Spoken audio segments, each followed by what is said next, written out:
you serve God, you seek God. But why do you seek God? Why do you come before him every night in prayer? Today we have a generation that is very prostitutionalized when it comes to their relationship with God. Prostitutes. They want something from God. They don't want him. It's what they can get from him. Now, to have everything that God has, until you are satisfied, with God, with who God is, until you are satisfied as God being your treasure, then you cannot have everything that God has. So, in loving God, we should come to a place where God is your true satisfaction, not what he gives to you. What God gives me today, I will need another thing tomorrow. What he gives me tomorrow, I will need another. But Daddy, you are my satisfaction. Whether with food or without food, God is my satisfaction. Whether I sleep in a big house or small house, you are my satisfaction. My house is not the center of my joy. The car I drive is not the center of my joy. What? Do you understand what I'm saying? Here we are talking about fellowship with the Father.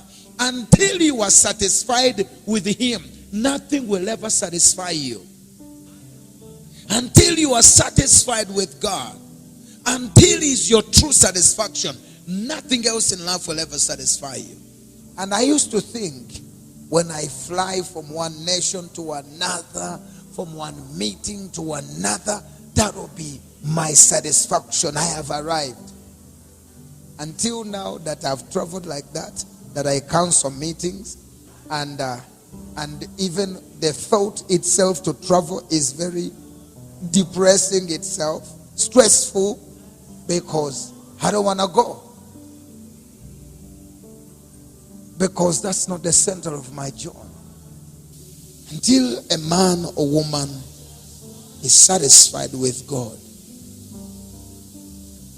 he has not found God yet.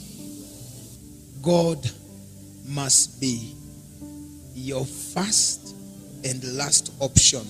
You should never have another option.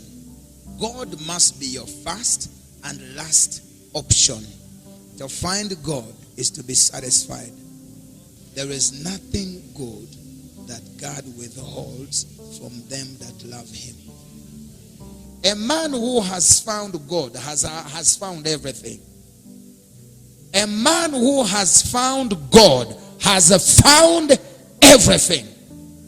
If you still need everything after finding God, you are something else. I don't know what to call you.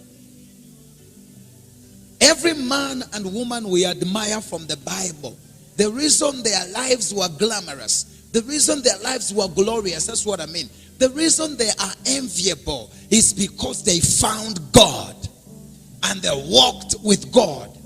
My prayer is, may we find God once again in our generation. When a man finds and a woman finds God, he becomes a solution to his generation.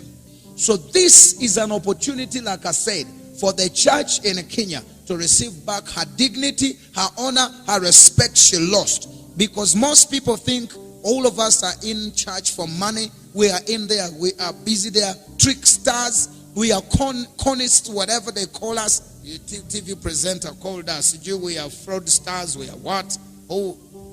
Of course, he has a reason of, to a certain extent, it is justifiable because of the foolishness. But God can use a negative circumstance to correct a situation. Prayer, Father God, I need you. You are my treasure. May I be found by you. May I find you, my Father.